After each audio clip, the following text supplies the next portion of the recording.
Comment choisir justement entre le neuf et l'ancien pour un investissement locatif? Quels sont les avantages et les inconvénients dans les deux cas? Et quel type de bien, T1 ou T2, et la localisation privilégiée? Ça fait beaucoup de questions. Oui. Stéphane. Alors, l'ancien, on a plus de rentabilité, on a plus de choix, puisqu'il y en a plein les rues. En revanche, l'inconvénient majeur, c'est qu'on a plus d'impôts, puisqu'on disait tout à l'heure, les revenus fonciers, tranche marginale d'impôt plus CG. Donc, si vous payez peu ou pas d'impôts, plutôt de l'ancien.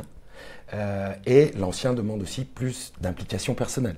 Et puis pour trouver le bien, pour le rénover, puisqu'il y a toujours comme un petit peu de travaux, beaucoup de travaux sur l'ancien. Donc ça demande une implication personnelle un petit peu plus importante.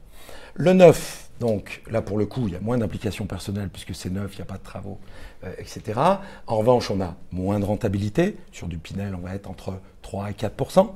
Mais pour le coup, là, les impôts viennent booster l'opération, puisque là, on ne crée pas d'impôts, mais au contraire, on génère des économies d'impôts.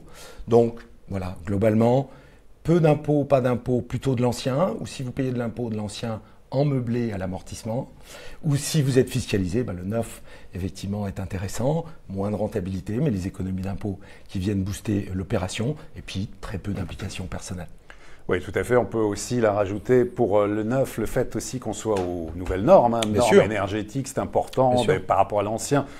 Pas de frais de copro pendant longtemps, de travaux envisagés, frais de notaire qui sont moins chers aussi au départ. Enfin, il faut avoir tout ça en tête, même si c'est plus long, qu'il faut quand même parfois s'accrocher pour voir le neuf sortir de terre et récupérer son appartement. On a quand même, voilà, c'est pour ça qu'il faut bien cibler les secteurs très importants. Et notamment les normes BBC sont quand même assez bluffantes sur le neuf. Je visite souvent et j'ai acheté moi-même du neuf en BBC. C'est assez bluffant. Le niveau notamment d'isolation, alors les économies notamment d'énergie sont quand même réelles, très fortes.